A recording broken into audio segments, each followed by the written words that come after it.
right, guys, I've got one more book I'm going to share with you today. Now, this book was kind of a must because a few weeks ago I read a book called Piggy Pie, and it's probably my favorite read aloud. Well, this book is written by the same author. The author of that book and this book is Margie Palatini. And so she has written this book as well, and I think you're going to like it. It's a very cute Christmas book. Now, the illustrator is different. I think it was, the man's last name was Fine. I can't remember the illustrator in Piggy Pie. But for Mooseltoe, it's Henry Cole. So here is Mooseltoe. Not mistletoe, Mooseltoe by Margie Palatini. 'Twas the season, and Moose was merry. He joyfully tickled the ivories with a tuneful tidings and a flurry of fa-la-las. He was so full of ho-ho-hos, even his moustache had the holiday spirit. And there's another book about this same moose called Moustache. So if you haven't read it, you might enjoy it. But Moose was more than just a bit merry and bright. He was busy, busy, busy. There was a lot to be done on his list of to-dos, but with orderly organization, a bit of regimentation, lots of imagination, and just plain old Moose know-how, getting ready for the big day should have been simple, easy. Yes, in all probability, just perfectly perfect. He wasted not one merry minute. Moose got moving and put some hustle into the holiday bustle. He went to work. He wrote cards and letters till his hooves hurt. Check. He shopped till he dropped. Check. Checking things off his list. He hauled some boxes and bags and presents galore. Moose had gifts for everyone stacked from ceiling to floor. Check, check, check. Then he wrapped, yo, yo, yo, and he ribboned, ho, ho, ho. And on each and every package, he tied a big, beautiful bow. Check and double check. So far, so simple, so easy, so perfectly perfect. Another look at the list, and Moose headed for the kitchen. He pulled out pots and pans and bowls, sifted through stacks and racks of cookbooks. He whisked with his left and spooned with his right. Moose baked tins of cookies, check, and dozens of cakes, breads, and sweets, check, check, check. He made jams. He made jellies, sticky jams. Moose roasted a goose and some chestnuts. He toasted marshmallows and yams. Check, check, check, triple check. Yes, yes, so simple, so easy, but of course, perfectly perfect.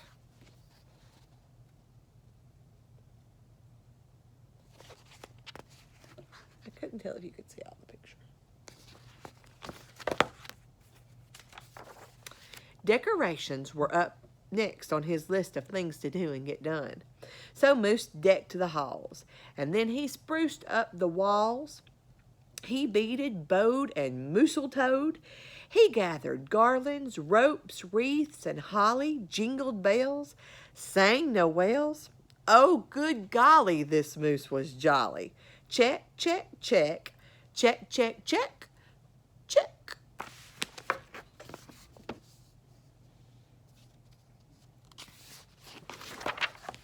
Last but not least, he hung all the stockings, each and every one with special care, and just in time, too. Soon, Santa would be there. Check and final check. Yes, sirree. Getting ready for Christmas was an absolute snap. And so simple, so easy. And if he did say so himself, Moose thought, totally, utterly, completely, perfectly perfect. See, little.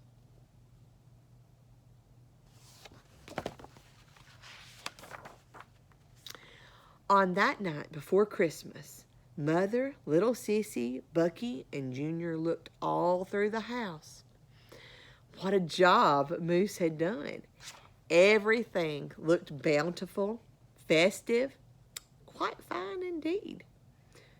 There was just one minor problem, if you will. Oh dear, sighed the missus as the five stared at one empty corner. Oh my, oh me, oh gee. Pop, what happened? Cried Junior. You forgot the tree.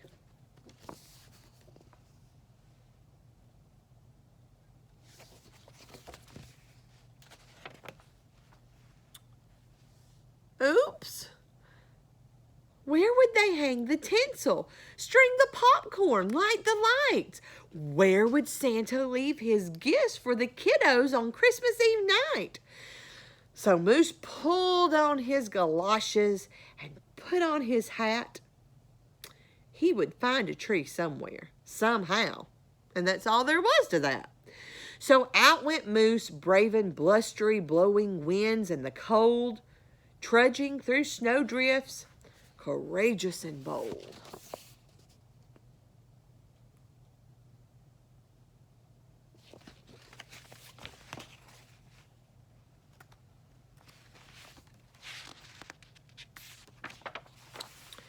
Moose first hoofed it down to the corner.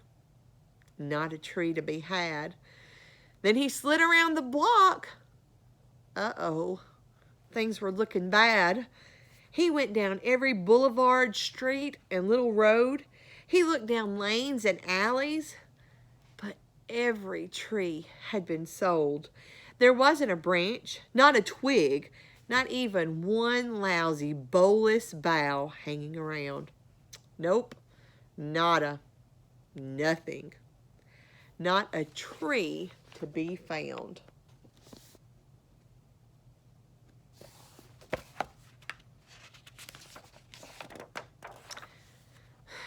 No tree, sighed a sad Moose as he came home empty-handed that snowy eve.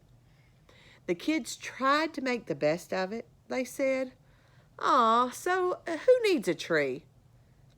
But Moose could plainly see they were short on the glee. He knew he had to do something, and that's just what he did. In the empty corner, he stood and spread his arms out very wide. And then he smiled at his children, and he winked at his bride. "Kids," he declared, "fetch your forgetful pop some of that tried and true family glop."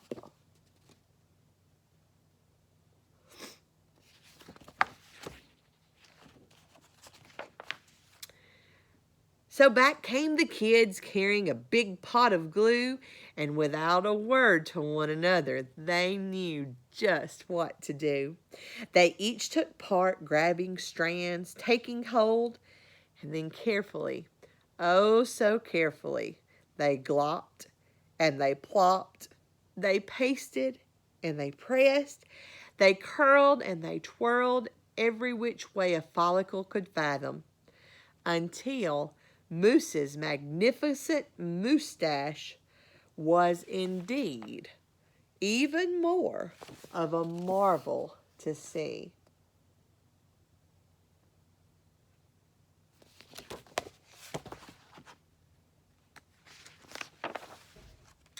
Moose was just a few needles shy of being an evergreen tree.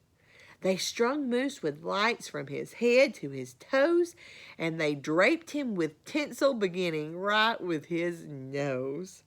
They hung balls that were shiny and bells that twinkled, candy canes, berries, and plums, sugar sprinkled. Then they all stood back. Junior plugged in his pop. Ooh. Ah. Yes, Moose was truly one incredible sight. He was glorious and glowing, and boy, oh boy, was he ever bright.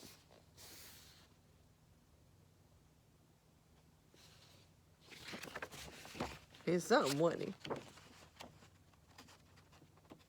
Well,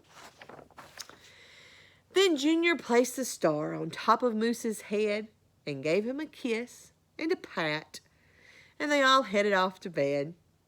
Except Moose, of course. He stayed in the corner instead, still twinkling and blinking and waiting for Santa. Oh, so it wasn't simple, and it wasn't so easy. And oh, okay, it wasn't so perfectly perfect. But do you know what?